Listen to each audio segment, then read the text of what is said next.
This is a Rogue Media Network production.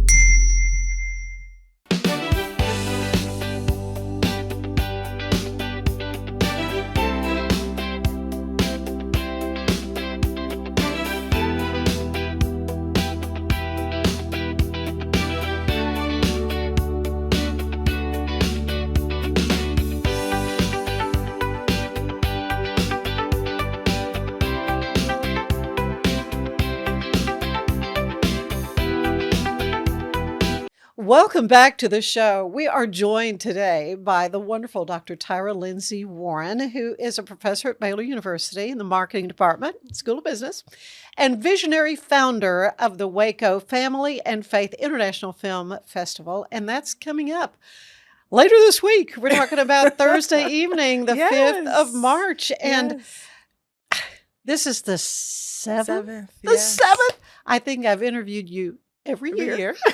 For everything. But I'm so grateful for that. So grateful. And I'm grateful that the Lord brought you into my life because I have just enjoyed so much what we've been able to, walk through together. And one of the times you sat on this sofa, you were great with child. Yes. Talking about, because I mean, really the film festival you were almost at your due date. And it was like, I cannot believe you're doing this.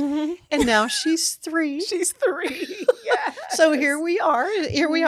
But sweet little Kennedy. But this is really it's fun to see how it's kind of evolved. I mean, one of the years you had films all over town. You had them in churches. You had lots of different venues. Yep. It's focused this year at the wonderful Texas Music Cafe. Yes. So let's talk about that. Let's talk about the startup and how everything is going. We're doing something. Well, first of all, thank you, Anne, for having me. It's always a pleasure to be here, and I so appreciate your support year after year after year after year. It's a blessing. But this year in 2026, we have a theme. We've never had a theme before. In a team brainstorming meeting a couple months ago, our head of production said, what about music? Can we do something with music? And so that's what we're doing this Love year. it. It's a celebration of music in movies. And so every movie has some type of musical influence that helps drive the storytelling along, and or it's focused on music, right? So that's why Texas Music Cafe is the best venue for music celebration. Yeah. Yeah, I was privileged to be at their first kind of inaugural event at the location there at 30th and Ish and Franklin. Yes. And they used to be there apparently at one time Apparently or something so. like that. Anyway, they're back and it's wonderful. It's going to be a great spot for films and for anything else. You're doing some panel discussions and things. The panel discussions will be at Marie's because we always talk about the business of Hollywood. Courtney Parker will be doing her 4th annual Pitch Fest this year. That's good. 2 people, I believe, the past 2 years have won look deals with A&E Networks, which is a network that Courtney used to be an executive for. But she loves coming here. She's a dear friend of mine, and she loves helping writers and storytellers bring their ideas to the next level. So she'll be doing that again, along with India. India started helping me last year. India Kenny Stearns, who's one of our 2026 Champions Award recipients, but she's also a fantastic Hollywood executive in her own right. And so she'll be joining Courtney as well with our Business of Hollywood sessions. But those happen at Marie's. The parties and the hanging out and the happy hours are at Marie's. Perfect place. But all the screenings will be at Texas Music Cafe. Okay. So let's start at the beginning then on the 5th. That very first event will be at Marie's. Yes, our Champions Award and you mentioned recipient. India, our wonderful dear friend that I'm so grateful you introduced me to because I introduced her to the Waco Symphony, and she is now president of the Symphony Council, which is she's just knocking it out of the park. And anyway, I can't say enough wonderful things about India and her precious husband and their podcast that they have here on Rogue Media, but. So you're recognizing her and a few other people too. Chris Armoin from Texas Music Cafe, Yep, the yep. executive director, of course, and then bringing in Mr. Teddy Riley, who is a Grammy Award-winning music producer, recording artist, and really known as the creator of the hip-hop genre New Jack Swing. And then some people may have heard of this young man by the name of Michael Jackson, who Teddy Riley wrote the hit song, I should say, Remember the Times. Who they all worked for my former boss, Quincy Jones, back in the day. Right. Yeah, you have an extensive Hollywood background yourself, and hence, it's blossomed into this wonderful film festival here in Waco. So you're recognizing them as your champions, and that's a kind of a separate ticket that first night. Yes. And he's doing a book signing. Totally forgot. Oh, that's right. He's an author. Yes. He came out with his memoir February 10th. And so we will be doing a book signing with him during the Champions Award. I wonder if I could get him off to the side and do a quick interview with him. You probably can. I would love to. He's trying to do that. as many interviews as possible, according to his manager. So I can send his manager a note. Okay, good. Let's work on that, do that. because I would love to. Okay. I would love to sit down and talk with him about that. So that's that Thursday kickoff. Yes. That's a wonderful way to start things off. Yes. Then the films. So yes, I'm doing something different this year and having a whole international film block starting on Friday afternoon at 2 p.m. for those who are film goers, film buffs, so to speak, and don't mind reading subtitles. We subtitle everything because we can't hear that well. So now if we go to a play or something, we're wanting subtitles so we can. So we're good. Mike and I are good with that. We exactly. 2:00 on Friday. You can spend the afternoon with a wonderful cadre of international films from China, Ghana. I'm trying to think where Russia else. was one of them. I saw, yes. And so I'm excited about that. Yeah. Just it's just small audience. Great storytelling, great filmmaking, a lot of subtitles, but that's okay. I'm good with that. Yeah, you see some real creativity though, and I bet you have. So how many films were submitted to you?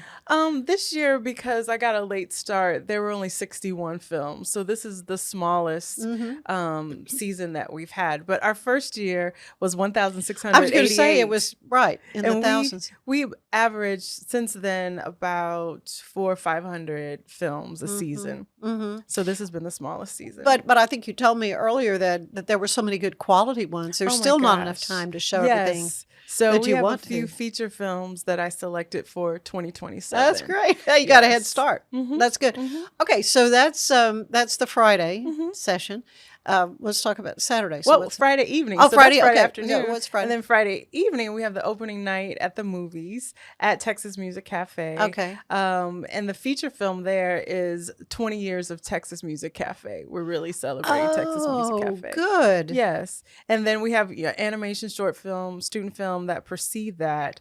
But the star of the evening is that celebration of Texas Music Cafe. And then we'll have a few live performances by some Texas Music Cafe artists.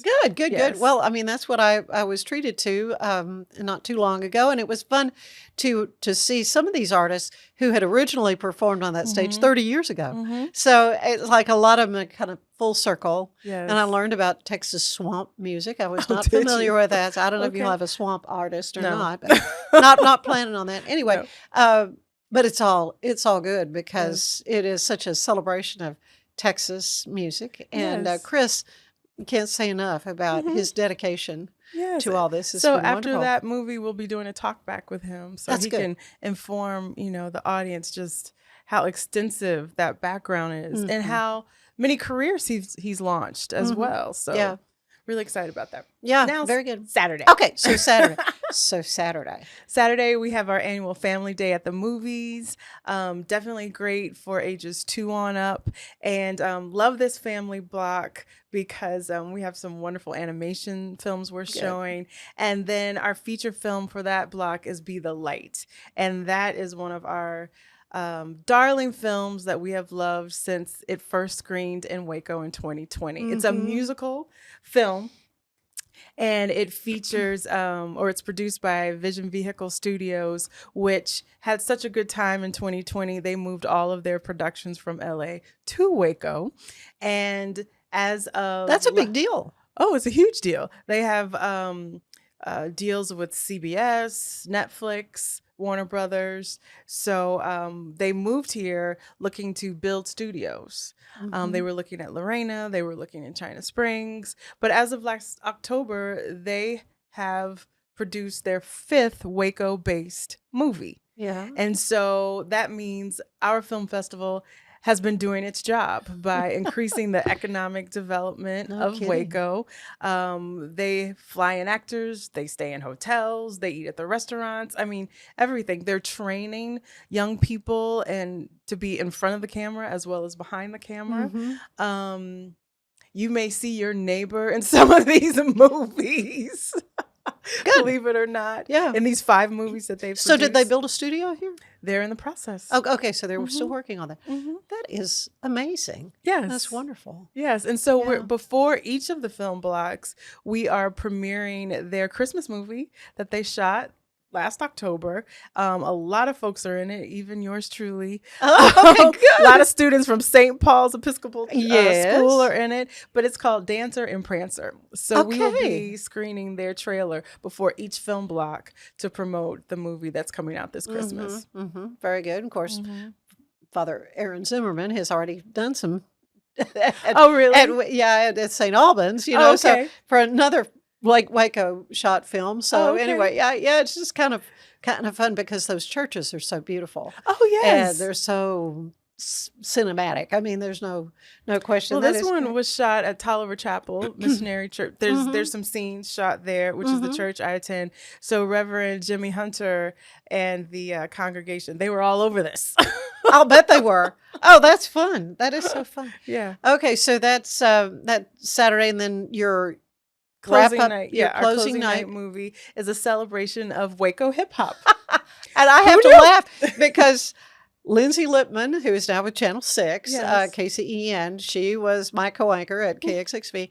And it was during that time she was producing this documentary on Waco hip hop. We sat desks next to each other, and I saw how hard that girl was working on everything, and it was so wonderful. I was so proud of her. Went to the red carpet premiere at the Hippodrome for DJ Precise was there. I mean, it was so, it just gives me chills. It was so much fun. I was just so proud of Lindsay. And so you're going to rescreen it. Yes. I love it. Yes. It's good. It's very, it's good on top of that. It's a very good documentary. You learn so much. Yes. And you get empowered, you know, at the end of it, you feel proud for Waco and all of these artists and producers. And then all the stories that they're sharing, you get empowered to pursue your dreams, you know, by any means possible. Yeah. So DJ Precise, you know, shared that with me a couple months ago. Because I said... You had not seen the documentary? Seen it, not heard about it. And I said, Lindsay Lippman? Yeah. The TV anchor? And he's like, She sure enough did.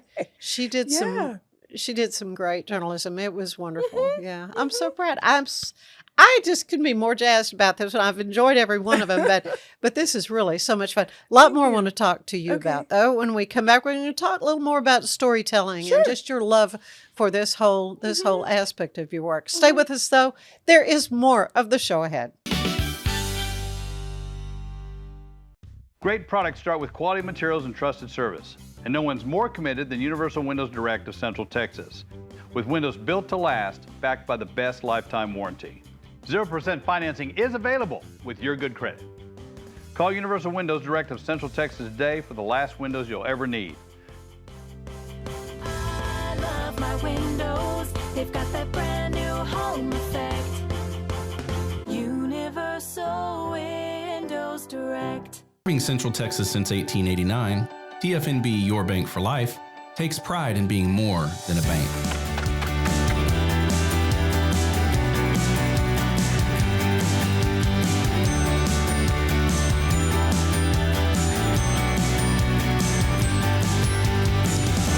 At TFNB, we remain committed to these principles.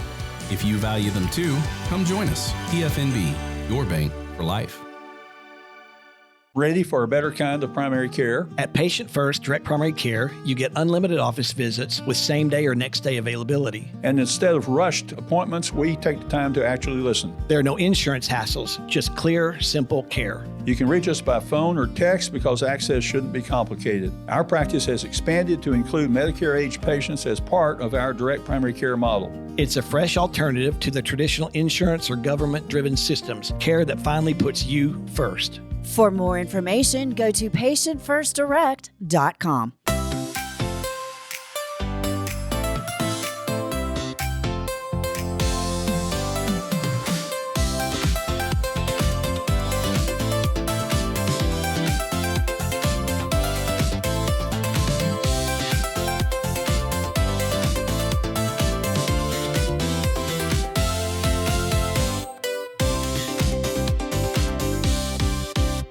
Since 2014, we've been creating vegan, clean, and affordable skincare with proven actives and potent botanicals designed to treat your ever-changing skin. Celebrate our first decade of transformation today at facetheory.com/US-EN. Face Theory. Tasmanian spring water range from Sand and Sky.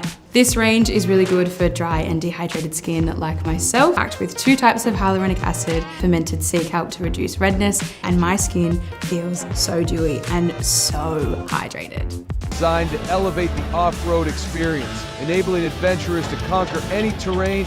For 50 years, you've trusted us on your toughest recoveries, to your most breathtaking destinations, and in countless unforgettable memories.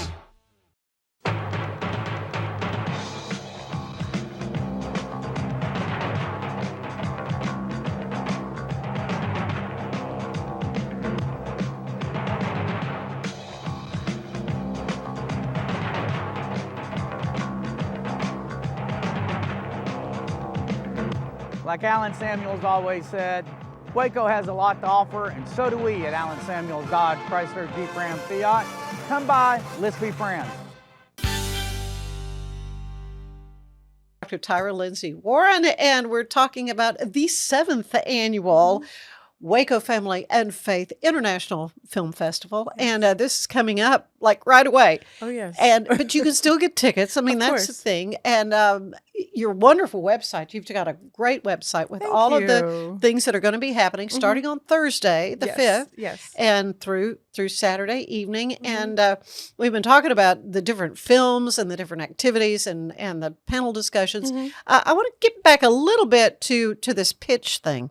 So how do people go about getting involved with learning about how to pitch a story idea to the right person and all that? So we're having our 4th annual Pitch Fest led by Hollywood executive Courtney Parker. She's been here since the beginning, just about. She's a 2021 Champions Award recipient. And she wanted to help up-and-coming writers with their ideas. And so you just come on Saturday at 11 a.m. Oh, you don't have to submit something ahead of time or anything? We're not that formal. Okay, well, that's good. You just come, have your idea ready, and pitch it to her. And I remember when we first started this 4 years ago, we were at the Hippodrome Theater, and we had a nice crowd in the audience, and we gave this Pitch Fest maybe an hour and a half time allotment. They surpassed the hour and a half, ended up going to a whole nother room upstairs in the Hippodrome. And these folks stayed with Courtney for a good 3-4 hours. Really? Yes. Well, they were learning so much. Yes. Too. And she's an excellent teacher. Yeah. Not only is she a Hollywood executive, she's written several books as a ghostwriter for some very well-known celebrities and sports athletes like Terrell Owens and some other folks. So she really knows story.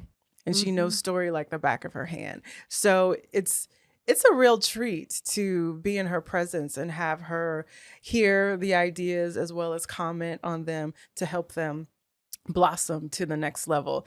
I believe the last 2 years or 3 years, the winners have won some money and a deal with like a first look deal, because she used to be at A&E with A&E Networks. So, well, and they're always looking for good story ideas. Oh, yes, and so is Courtney. She has it's a win shows all the way around for everything. She has shows on TV One. She has a lot of different shows on different networks right now. So, well, I want to talk a little more about storytelling because that's always been a passion of yours. When did you know, Tyrha, that this is something that's important also to grow your faith? I mean, hence faith and family. Golly jeepers. Let me think. So I went to film school at Northwestern University and learned a great deal. I was being taught to be a producer at the time at film school, but I think storytelling goes back with me to high school at the School for Creative and Performing Arts in Cincinnati, Ohio, and all the plays that I did and musicals that I was able to lead. And even after I graduated from Northwestern, worked at NBC, CAA for Quincy Jones, being taught how to develop TV and film projects, I think that honed in my skill for story development, talent development, taking stories to a whole nother level. And so when I got to my PhD program, I said to my professors, Rutgers? That was at Rutgers. So after the MBA in marketing, 12 years later, got the PhD in marketing. But when I started, I shared with my advisors, I wanted to really delve into this concept, or what we say in academia, construct of edutainment. Edutainment. See your look. So they looked at me like that too. But I get it. I mean, I understand. That's a pretty good word, really. So when I got to Rutgers, I said to my advisors, I'd like to delve further into this concept, or in academia, we say construct of edutainment. And they looked at me like I had 10 heads because they'd never heard of it before. And I explained to them, in my marketing career, whether at Procter & Gamble or USTA or Alvin Ailey, I was creating these events and doing all of these strategies, or executing all these strategies with this edutainment concept in mind, because a lot of times I was introducing new products, especially when I was at Uniworld, the ad agency. We were introducing new products, or just new ideas at Alvin Ailey, new ballets, things of that nature, that I felt edutainment really, really worked in helping people digest the content, right? Sure. So, and you want them to take something away from it. In addition, they could remember it longer than a normal launch, or a normal just, this is what we're doing, remember it, this date, boom. But when you have those facts encapsulated with some entertainment, great music, just all kinds of accoutrements, people, I mean, now they call it experiential marketing, right? But this was in the early 2000s. And I didn't know I was really doing experiential marketing. Very cutting edge. Then it was more edutainment, right? Yeah. And so I started delving into it, and getting nerdy on you a little bit further, there is an academic theory that supports storytelling called narrative transportation theory, which is the idea of storytelling. Actually, I don't know that I've ever heard that term. So it is the process by which one can become grossly involved in the telling of a story. So I like to equate it to if you binge watch a show on Netflix. Oh, yeah. Right? I've done it, yeah. Bridgerton, the second half of Bridgerton just came out, February 26th? Yeah. And you binge. You can't let stop. It go. Yeah. Maybe 3 a.m. and you're like, I really need to shut this I'm guilty. laptop down. Right. And so that process is called narrative transportation theory. Okay. You can get so grossly involved in the telling the story that it can positively or negatively, depending on the story, impact your attitudes, impact your behavior from a marketing perspective, increase message recall, and increase purchase intentions. So it's very, very powerful. So storytelling is very, very powerful. Marketers know that. So that's why everyone, over the past 5 years or so, storytelling right. is the, the key word, because it is so powerful. Mm-hmm. And that's what we're doing. There have been some ads, speaking of that marketing kind of thing, that I've watched and I go, that's great, but what was it they were selling? I mean, sometimes the product can get a little lost in it, but so it's an art. There's an art to that. It is an art. I love your theme though with music, and you're a fabulous singer. Are you going to be singing any during? I don't think so. Not a plan. You never know. I was going to say you might just break into song, but music is such an important part of the story. Of course. Music, I teach my advertising students, especially my advanced advertising students who are doing campaigns and executing things on behalf of clients, that you can't go wrong with music, right? Music is universal. Music can emotionally pull a consumer in immediately. If it's that right song with the right target consumer, boom, you got them. Especially if it's an oldie that somebody, a baby boomer, is going to resonate with. Oh my gosh, yesterday, let's see, this is Monday. So last week we were screening some commercials with the Winter Olympics, and Comcast did a fantastic commercial with Captain and Tennille's song. If you remember that song, love will keep us together. My students had never heard of it. Oh no. And I said, oh my gosh. Oh, no. Okay, so the song is not targeted to you. The song is targeted to someone older than me, actually. It would be me. But the scenarios in the commercial were targeted to them, to Gen Z, and so that's how brands can hit multiple consumers in various different ways with really great storytelling, complemented by some fantastic music.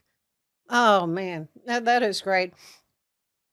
So you've got aspiring filmmakers that are a part of your film festival? Definitely. Some will come to Waco. In our first year, the furthest filmmaker came from Turkey. Really?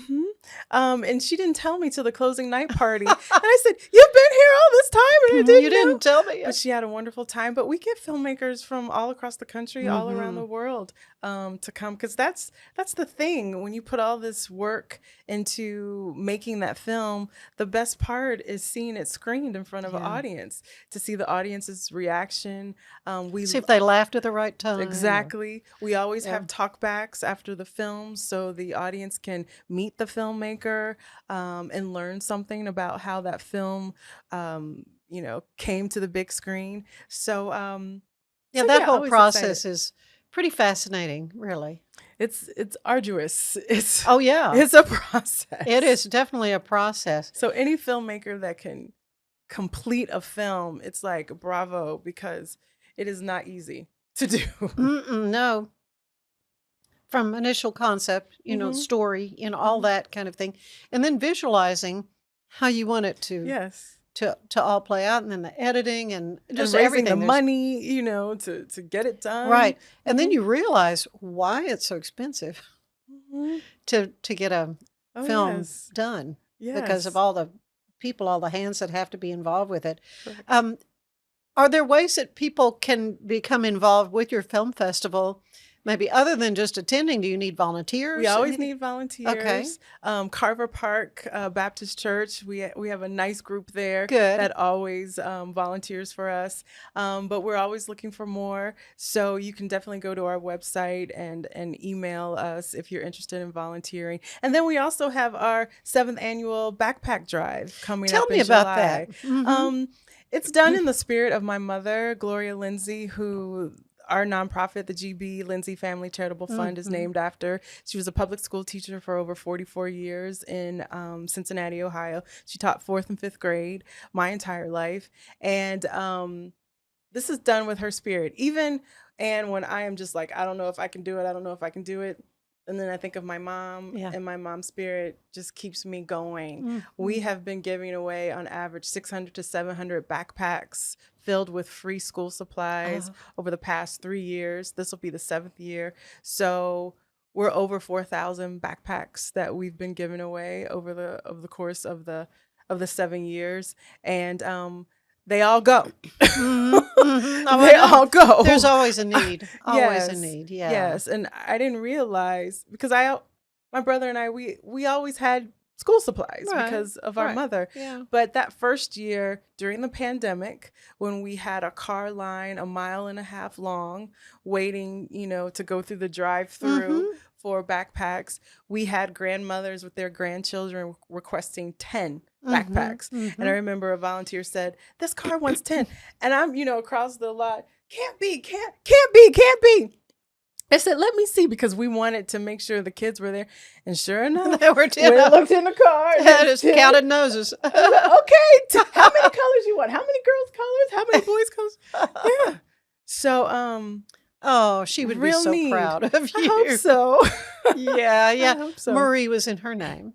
No, it was my great-grandmother's your great-grandmother name had on my Marie. mother's side and my grandmother's name on my dad's side. Okay, okay. And Kennedy has in her name. Yes, Gloria too. Marie. So she's named after my mom. Okay. And me and all the Maries, because Marie's in my middle name as well. Okay, hence Marie's Yes, on Austin exactly. Avenue. And you had a wonderful kickoff with our mutual friend, Dave Ennis. Just Yes. Such Yes, a yes.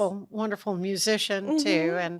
And yeah, music has always been very important to you though. Oh my gosh, yes. Well, it was important to my mother. My mother was classically trained. She had voice lessons, during a time where, it wasn't, normal for a young African-American girl in Cincinnati, Ohio to have voice lessons. But my mother also was classically trained in piano. Yeah. So she played piano for her church and things of that nature. And so I had no choice but to get steeped, my brother and I, to get steeped in all kinds of culture and music. Even when I was pregnant with Kennedy, I attended the Michael Jackson musical on Broadway. I remember feeling her, she was feeling the beat. You bet she did. She could heard feel it. gospel music and classical music in the womb. And so Yeah. she loves music as well. Well, I saw one of my favorite images of her. She's sitting in her stroller during the prosperity dinner and had a big bandstand right in the center of Austin Avenue. And you're singing with, now who were the musicians? That was the Rob Hobart group. Rob, yeah, And right. he's actually from Waco. That's right. I've interviewed him, Rob, yeah. And she was just enraptured watching you sing that music, and it was just so sweet. I loved watching her watch you. Oh, thank anyway, you. I guess she came home after that and started picking up the toothpaste thing and singing. I was like, yeah, well, the nut doesn't fall too far from the tree. Just saying. Just saying. Well, this is delightful, and I cannot wait for Thursday to come. The kickoff is going to be great again, and you can buy tickets for each individual thing if you want, or you could get a pass. You could just and different prices of the passes will include different things, but we always make the movies affordable. They're only $5. Right. And if you grab the happen to kids see and me, go, I'll just bring you on it because it's really not about the ticket price. It's more about getting our community, our neighbors, and celebrating our shared humanity through these movies. Yeah. So hopefully, we're laughing together, we're crying together as we watch these movies. But that's what it's about. It's a celebration of our community. Yeah, our and shared humanity. wonderful support here from the community, your sponsors. Oh, yes, TFNB, Your Bank for Life, Creative Waco, Extra Co Banks, gosh, I can keep going. Marie's, Walker Partners, so many. And that's that great. We're appreciative too. Yeah, you got to have that support. So I appreciate it so much. Yes. Well, it's going to be great, and I'm just delighted we could spend some time together and talk about it. Thank you. Appreciate you so much. Appreciate you. It's going to be great. Stay with us. There is more of the show ahead.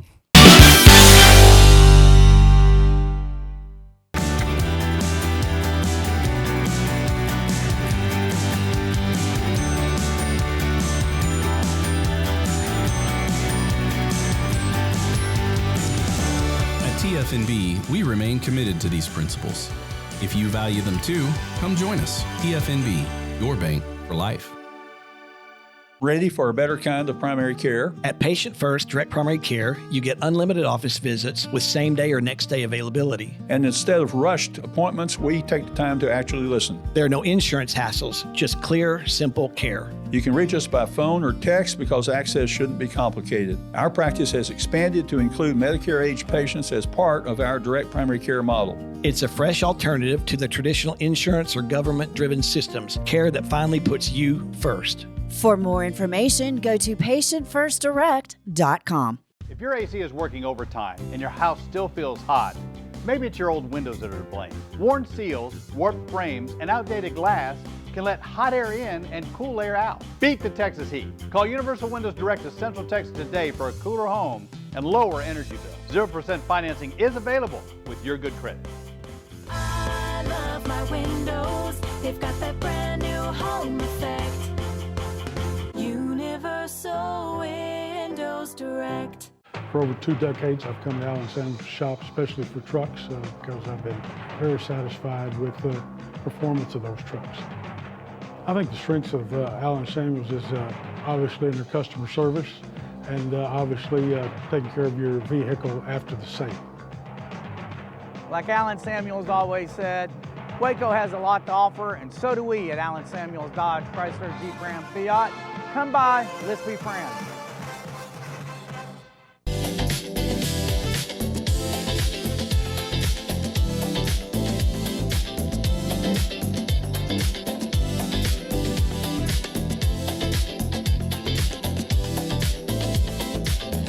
Experience the future of secure private cloud storage with Internix. Protect your files with end-to-end encryption, ensuring your data stays private and accessible only to you. That's INTERNXT.com today. At Mitzi, we believe the right light can transform any space. Mitzi has the perfect design for you. Beautiful, well-made lighting without the high price tag. Discover your perfect light at Mitzi.com. That's MITZI.com. Mitzi. Overwhelmed by your inbox? Clean Email is here to help. Organize, clean, and manage your emails with powerful automation tools. Say goodbye to spam and clutter and enjoy a stress-free inbox. Try Clean Email today at cleanemail.com. You know, she is the angel of Texas country music. I love that name. Burst on the scene nationally in 2013. When Holly Tucker was a finalist on NBC's The Voice. I've been knowing you since you were about 10 years old, though. Yeah. I think. And so it is a joy to finally get you on the podcast. Thank you. We've interviewed several times at Channel 25 for different things. But to see you where you are today and hear about your great music, that's what I want to share with our podcast audience. Well, thank you so much for having me. Yeah, I you know, there's a few handfuls of people that have been with me from the very beginning, and you are definitely one of those. And I just really appreciate like all the support all these years. I think the first time I heard you sing, it may have been at Westfest or something, but you and Brianna Picard and Kaylee Caperton, you were about 11 years old. I mean, and it was some little something that you all three were singing, and I mean you were all good, but I'm thinking that Holly Tucker, she's got a set of pipes on her. Thank you. And you have just really used the gift that you've been given. I mean, really a God-given talent. And so let's fast forward from when you were 11 years old. Yeah. You started recording at 14. Mm-hmm.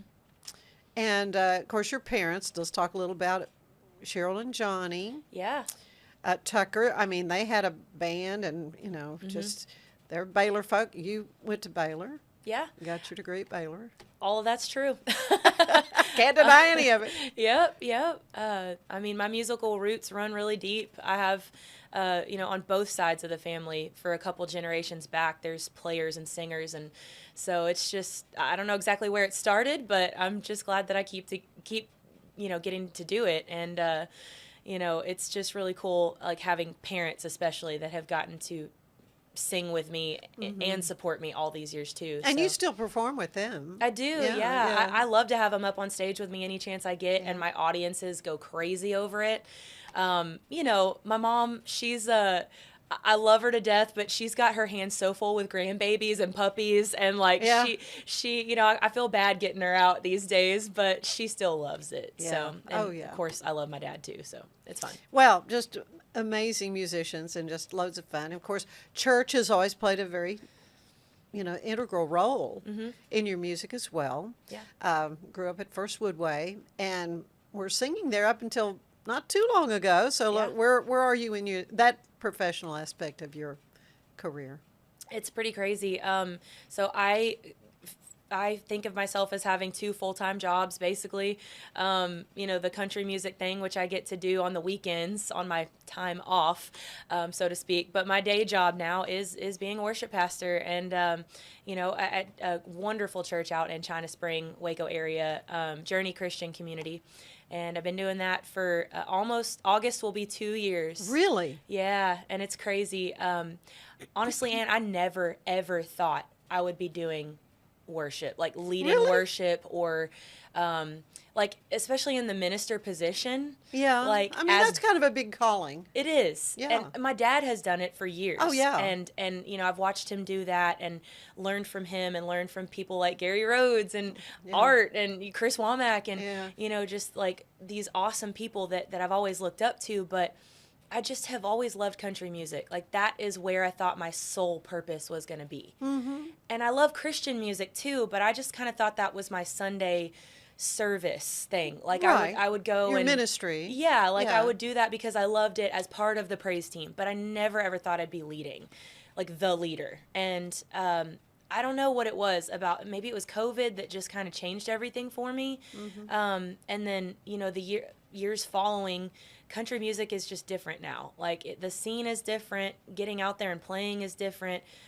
It takes a different level of work and connection with people to get people out to your shows. And I still love that, and I'm still working on that. But I have really found this new passion with the opportunity that just came up. And I had to take it. I knew that something was calling my heart to accepting that position. So I did, and it's honestly been one of the greatest blessings of my life. I love it.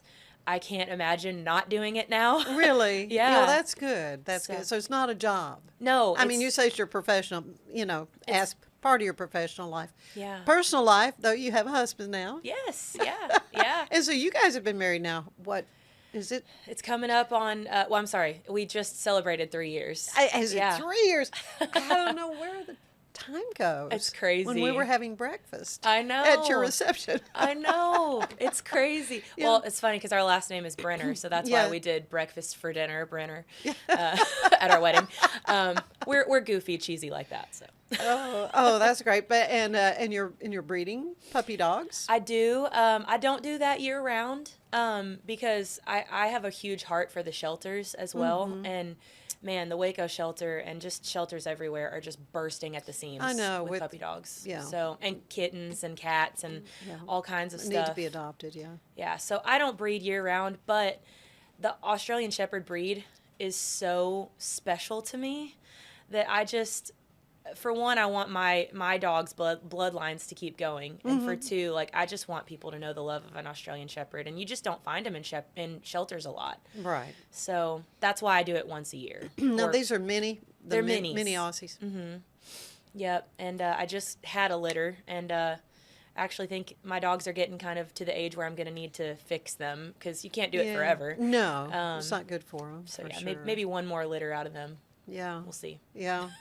Well, I mean, you do have a lot on your plate. You definitely do. But you mentioned Chris Womack, you know, and I think about him and when he was at First Woodway as well as the worship pastor, but felt a calling really to spend more time with his songwriting in Nashville, and so he was splitting time there. And so you've had that experience, and I want to talk to you about that, particularly, you know, as a creative, and coming up with the new music. You know, what is that process like for you? For me, new music comes in phases. I'm not writing all the time. It's still, even after, I've been writing since I was about 15. So, 17 years of doing it. Wait, I'm sorry, my math. No, that's right. Yeah, about 17 years of doing it. It still isn't something that is just on my mind all the time. So I go in phases of like, I'm really heavy in shows right now, or I'm really heavy in... Yeah, and you've got to focus on just getting ready for right, performing. Or recording. I mean, once I have new music built up, then I go into the studio and record it, and I do it kind of all at once because studio time is really expensive. Oh, yeah. No, it's not a cheap pastime for sure.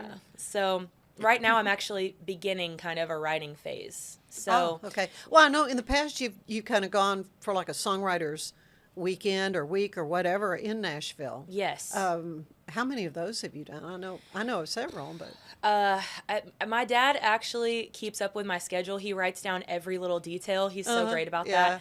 And he, I think, would tell you that I've gone on like 30 trips to Nashville since I was about 15 years old. It's about 3 to 4 trips a year. Yeah. Since COVID, that has slowed down a lot because it's, again, really expensive to travel to Nashville and to stay there for a week. I mean, stay and food Well, alone. everything has gone up so much. Yeah. But I do. Yeah. That's how I maximize my time. I will go and stay for about a week and a half and just fill it up with writing appointments with co-writers that I know there in Nashville. So you have certain people that you know their work and they know your work. Yes. And then you just get in a closed room and collaborate and say, well, I want to think about, this topic or whatever. Or yes. Or do you come up with lyrics ahead of time? It can work that way. For me in particular, I have like a little notes section in my phone of just ideas and hooks and titles of songs. And we usually start with that. We start with at least an idea. Yeah. Sometimes people come in with a verse and a chorus already written, and they're like, help me finish it. And that's kind of cool, too. But it can happen in all sorts of ways. And I do have people here in Texas that I like to write with. Actually, 2 of my very favorite people in the world are in the Dallas area, Scott Sean White and Helene Cronin. And Scott Sean has had... songs on Cody Johnson's records and other big records. And Helene just had a big cut on a Cody Johnson record. So they're doing really big things out in Nashville and here in Texas. And it's just an honor to get to work with people like that because, like I said, it's not supernatural for me, but I like getting with people that are better than me so that I can grow. Oh, gosh, yeah. So I learn something new every time I write. And I feel like it always makes all of us better, So... that's how I like to do it. Okay, so school me on the different genre of country music because there's lots of. Yeah. There's what is it, red dirt or something? I mean, I don't really know. I mean, what are the differences, and do you have like an area you like to focus on? There's lots of ways you can kind of go about answering that question. There's the contemporary Nashville country. That's what you hear on big radio stations like Waco 100 or, whatever the other one here in Waco is. But then you have your Texas/red dirt country like you were talking about, and that's for independent artists usually. Oh, okay. Or people on smaller labels, not the big labels like Sony and Big Machine and all that. Right. That's for Nashville. That's for it's all controlled by one big company, Cumulus Radio in New York, and they tell all the stations across the nation what to play. Really? That's the big songs that you hear on national radio. Yeah. But here in Texas and the southern region, like Oklahoma, Louisiana, all that, we're lucky enough to have our own scene of music with our own radio stations where they're not beholden to what the major Cumulus says that they have to play. Which they may still play some of that. But but they do a lot. Most of them choose to play independent artists because that's why we have a scene down here. That's why you have people like Aaron Watson and Pat Green and Randy Rogers and Wade Bowen, and those people are Texas red dirt country.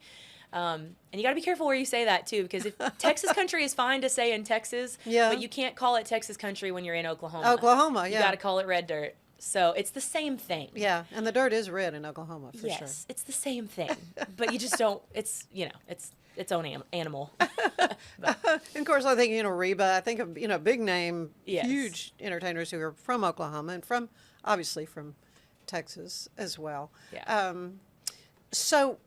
And everybody knows, I think, everybody in the world, they should know that back in 2013, you were a finalist on The Voice and got to work with Blake Shelton. Yeah. And, now it's been a few years, it's been a hot minute since that happened, but I'm sure you still think about that. All the time. Yeah. It is still to this day one of the coolest experiences I've ever had, and I'll never forget it. There's certain things that get fuzzier and fuzzier to me, but like the important moments definitely always stand out in my mind. And honestly, the show, like even to this day, me being on the show still opens doors. Mm-hmm. It's that's kind of your name tag, right? Really, Yeah, it's where I got my foundation. Finalist on The Voice, you're right. Yeah. So, it was super cool. I cannot believe that was 12 years ago. That's insane. Yeah, I went back and saw some of the video. I'm like, yeah, she does look younger. I'm not even that old, y'all. Like, I'm barely 30. Like, I'm 32. I know, but there's just a little more settled. But I talk about fresh face. Yeah. How old were you? You say you're barely.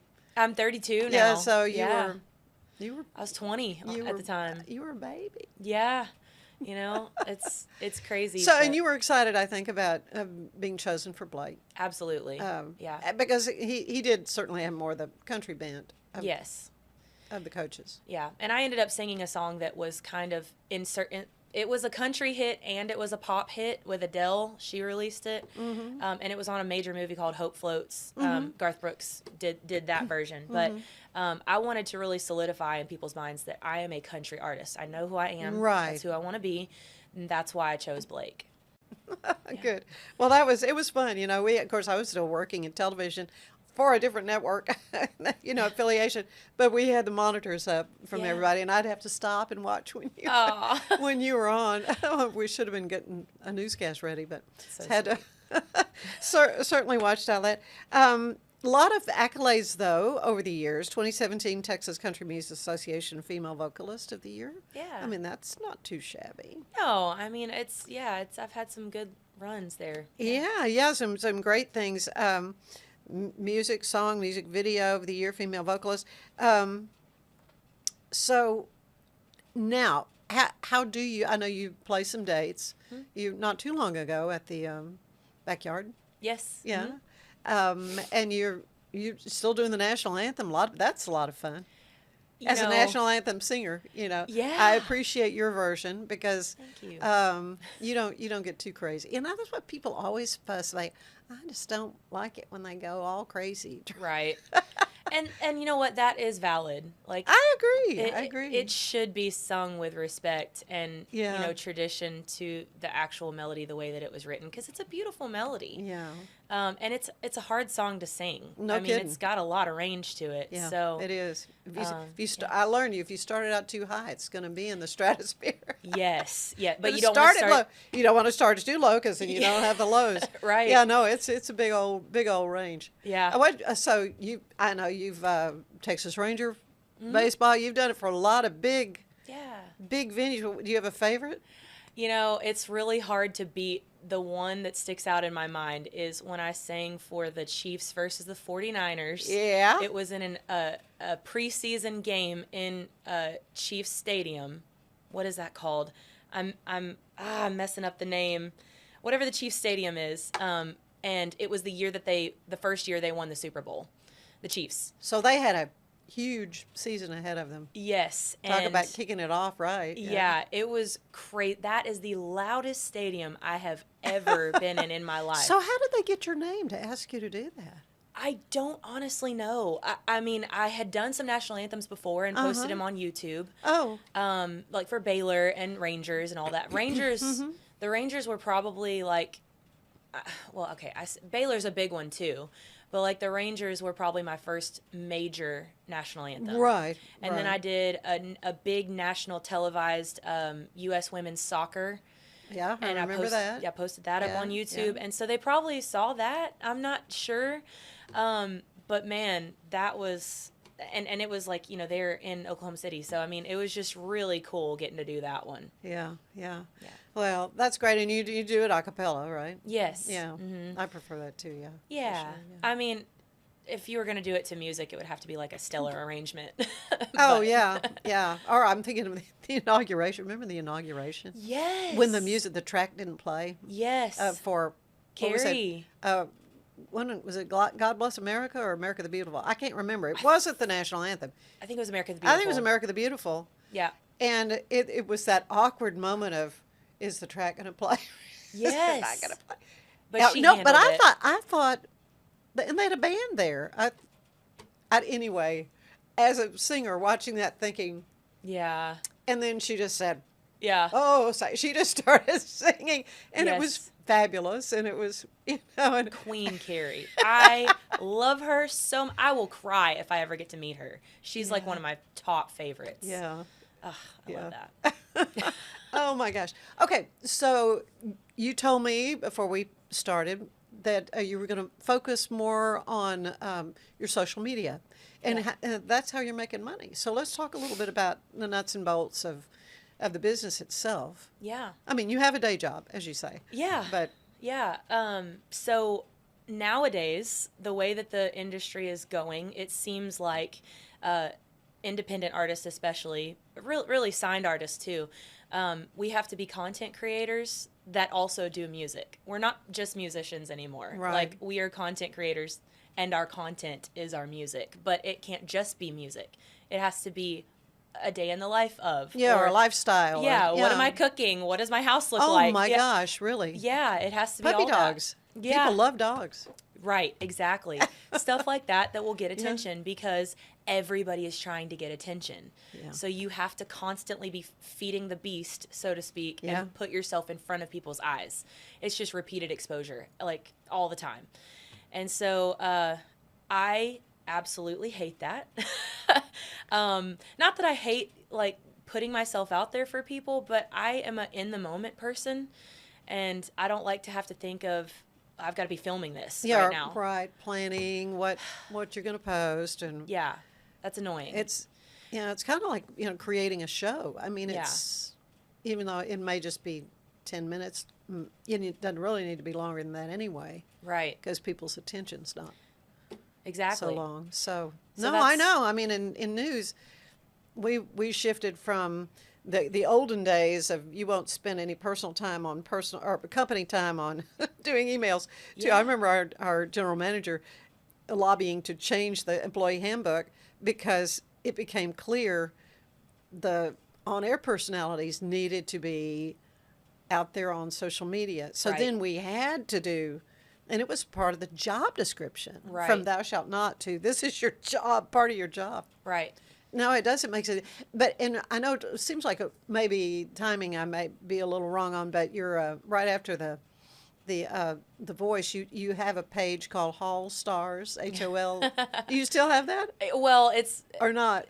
That's what I call my fans or whatever. I Uh-huh. call them. You have to have a name for your group of fans. And Yeah. that's kind of what I went with. I don't know if it's a page.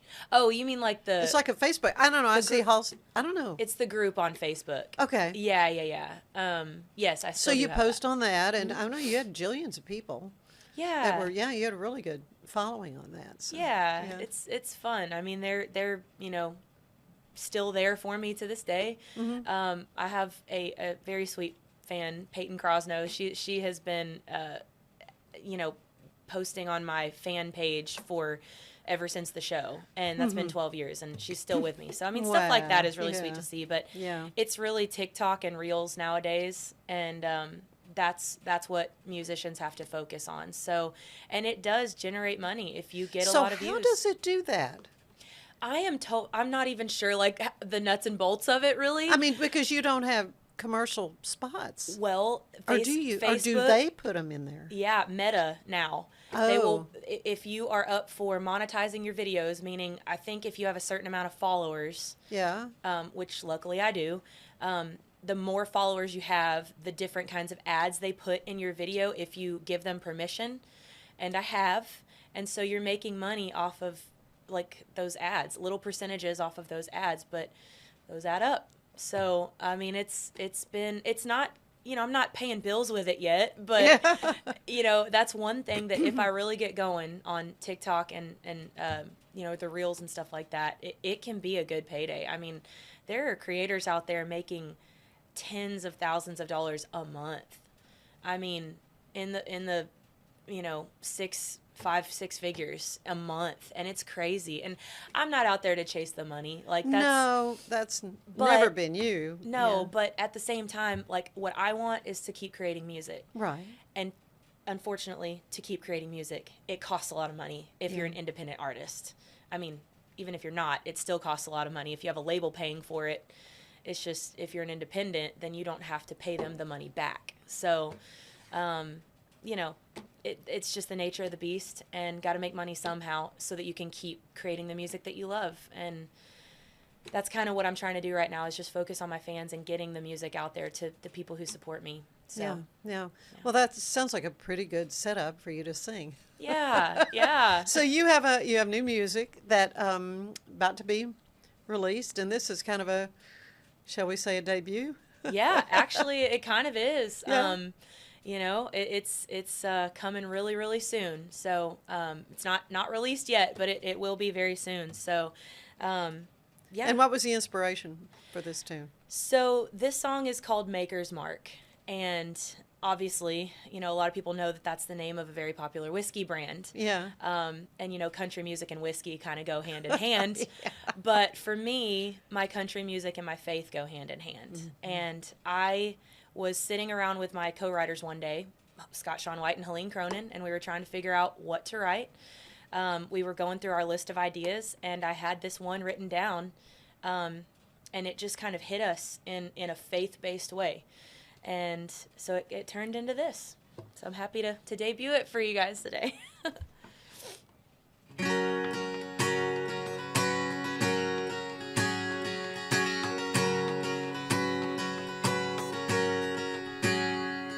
I'm climbing up this uphill journey, falling down, getting up and learning.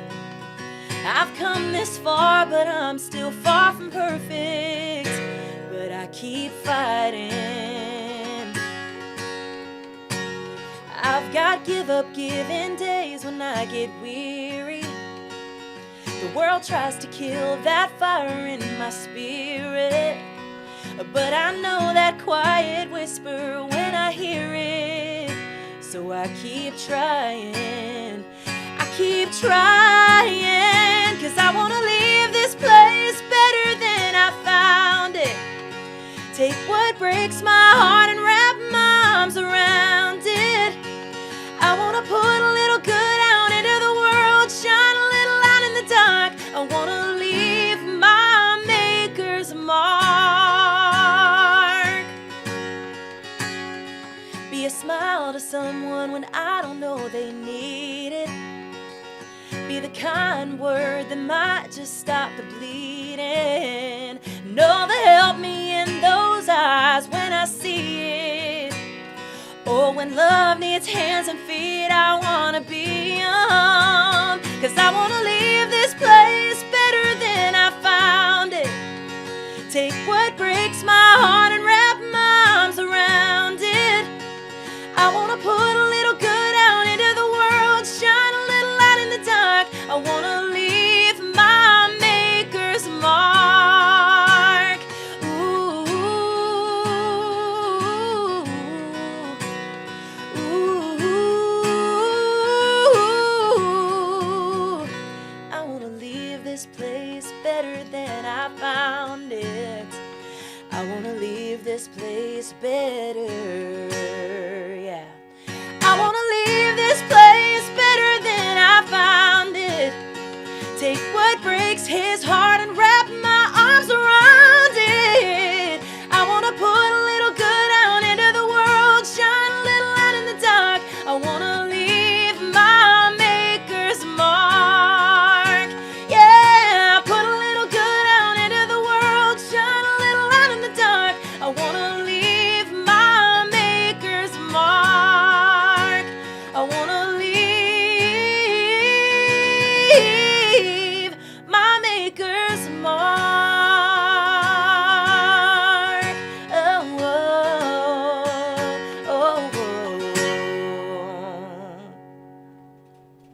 Oh, Holly, that is awesome. Thank you. I love the lyrics. Thank you. And the, the mission behind it for all of us that are believers, Yeah. To wrap our arms around what breaks his heart. I mean, that's right. amazing. That's amazing. Thank you. It's been 5 years I've been wanting you to come be on the podcast. So yes. definitely worth the wait. But I usually wrap these up with a little questionnaire. Sure. Similar to the one the late, great James Lipton would use for Inside the Actor's Studio. Yeah. So I've got a few questions for you, okay. Holly Tucker. Hot seat. What is your favorite word? My favorite word? Wow. Inspirational word or just fun word or... Man. Anything. I've heard all kinds of words. It's funny you asked me that because I actually have a list of words that I hate. I'll ask you that next, so hold that thought. Just ones that sound weird, sound disgusting. Those are the ones but the ones that I love, let's see. Shenanigans is a really fun word. That's a good word. I love that word. That's very appropriate. You know exactly what we're talking about. Okay, so what is your least favorite word then? Oh, man. The thing is, I have a whole list. So one of my very least favorite words is slather. I hate it. That's funny. I've never heard that before, and I've done 500 and something of these interviews. So slather. Like when you slather barbecue sauce on a rack of ribs. That does sound sounds messy. Yes. Sounds so gross. Yeah. The one I've heard somewhat occasionally is moist. Oh, yeah. No, definitely that's at the top of the list. I don't like that one. Okay, so you are a creative. Yes. So what turns you on creatively, spiritually, or emotionally? That is a really good question. A lot of times getting new ideas for songs, something sparks inside of me when I'm listening to a new song, like something I've never heard before. So I have a list of my favorite artists that when they put out new music, I get an alert on Spotify or Apple Music, and I get to go listen to it. And then hearing that new song sparks an idea in my brain. So songwriting wise, that's really helpful for me. But just, spiritually, I would say, and it's kind of a simple, boring answer, but just getting in the Bible and reading the Word, that really makes me feel a lot closer to God and just like He's speaking to me. I mean, because that's what it does. It's the living Word. Yeah. So that's a simple answer, but that's the truth. Mm-hmm.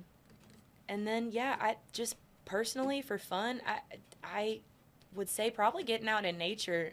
Me and my husband like to go camping. Yeah. So we do the state parks a lot here in Texas. Yes. And I've been following that on Facebook. Yes. Your exploits. Yeah. Yeah. Had a lot of fun with that. It's pretty So then conversely, what turns you off spiritually or creatively or emotionally? I would say burnout. Yeah. Burnout turns me off. Makes me want to crawl in a hole and do nothing. Yeah. I've heard that a lot from also people. Financial stress. Money is one of my least favorite things in this world. I hate it, and it seems to make the world go round. But it really can spiral me into a dark place really fast. So I have to put a positive view in my head about it. Mm-hmm. Mm-hmm. Okay. You're a musician. What is your favorite sound? Ooh, that's a good question. Man. Favorite sound. Sorry, this is taking me a minute to think about that. Hey, it's a podcast. We can take as long as we want. Music-wise, I love the sound of the steel guitar. Yeah, really? Yes, the steel guitar's got to be my favorite. I don't know why. I think there's just something about... It's got a unique sound for sure. It kind of sounds like a voice a little bit. It does, yeah. And it like a sad voice. Yeah. You're right. Mm-hmm. I love the sound of the rain. That's and the smell of the rain. That smells really good too. Mm-hmm. Man, good question. Okay, so what's your least favorite sound? Oh man, I wish I'd had a chance to think of this because now I'm on the spot. See, that's the point of this. My least favorite sound.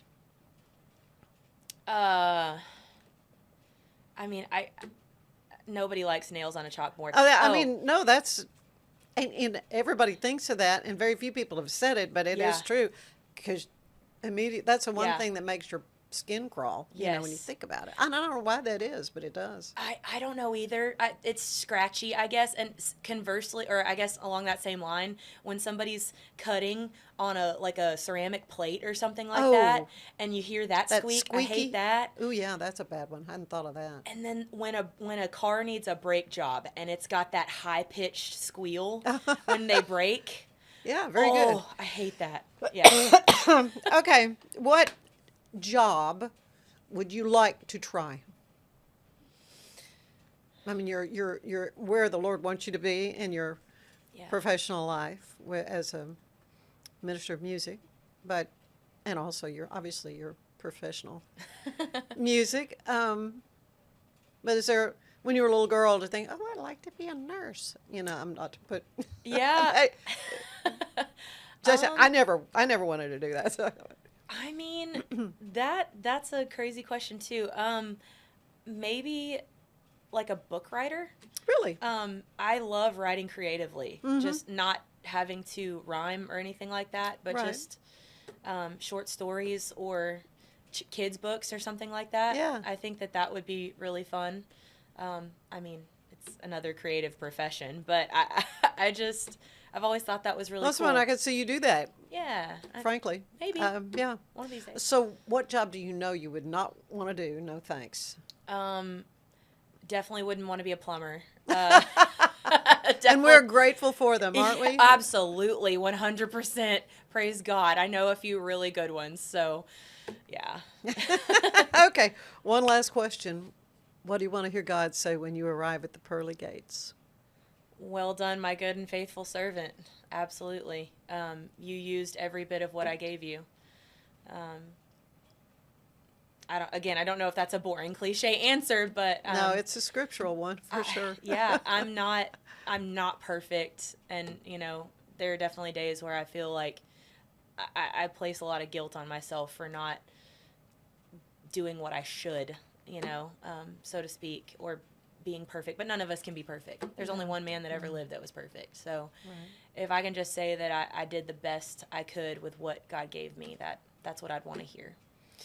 Well, from my standpoint, you're doing it. Thank you. I appreciate you so much, Holly. Thank you for spending some time. I know you've got a lot going on, and it's just been a joy to see all these many years of knowing you, to see how God is blessing you and continuing to pour this wonderful gift on you that you're sharing so beautifully. Thank you. I'm going to keep going as long as I can, but thank you so much for having me on as well. I know you could have your pick of any guest in the world, so I mean, it's an honor. Well, and like I said, for 5 years I've been wanting to get you in here, so finally it happened. So I appreciate it. So don't be a stranger. We need to do this again, hopefully soon. I love it. Very good. So new music. Yes. My Maker's Mark or the Maker's Mark? Just Maker's Mark. Maker's Mark. Yep. And where can they find that? Coming soon. It'll be everywhere you can get music. So Spotify, Apple Music, YouTube, Amazon, all of it. Very good. All right. Thank you. Thank you, Holly Tucker.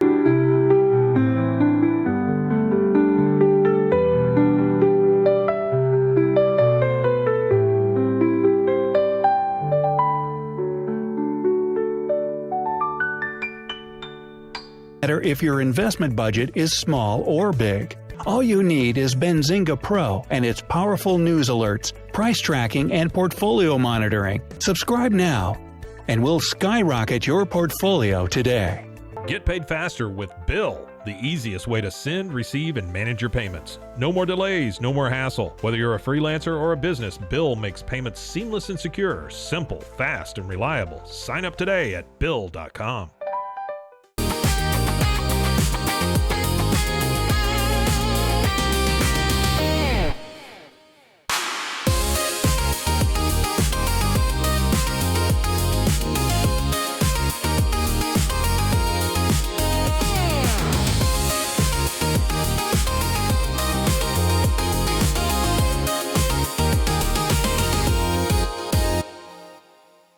At Mapiful, we believe in celebrating your journey. Our unique personalized products are designed to boost your confidence. From custom home decor to meaningful gifts, we help you cherish the memories that make you who you are. Visit mapiful.com and start celebrating your story today.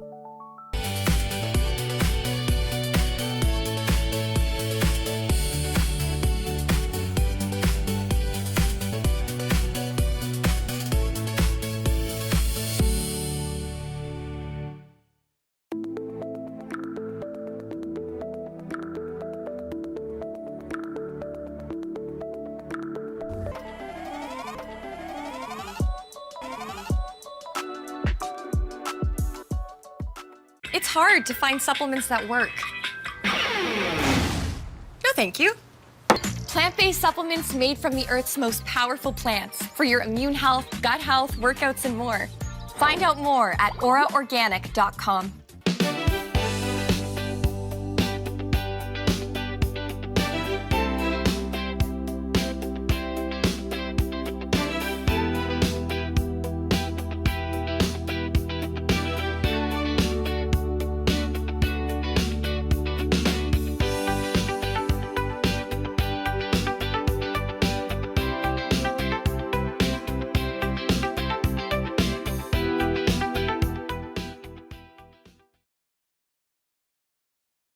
This has been a Rogue Media Network production.